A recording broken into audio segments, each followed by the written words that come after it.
The Reform leader blamed the Conservatives for not seeing through Brexit.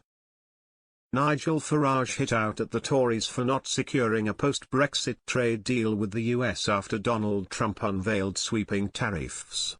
The US president has announced levies on goods coming into America from countries across the world. The UK has been hit by a 10% tax on products entering the US, but it is less than the 20% tariffs slapped on the EU.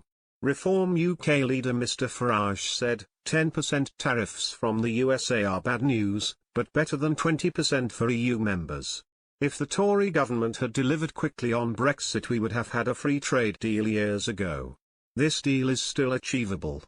The Labour government has been scrambling to strike an economic deal with the US ahead of what Mr Trump dubbed Liberation Day when he announced the tariffs yesterday. Sir Keir Starmer today admitted there would be an economic hit to the UK from the tariffs.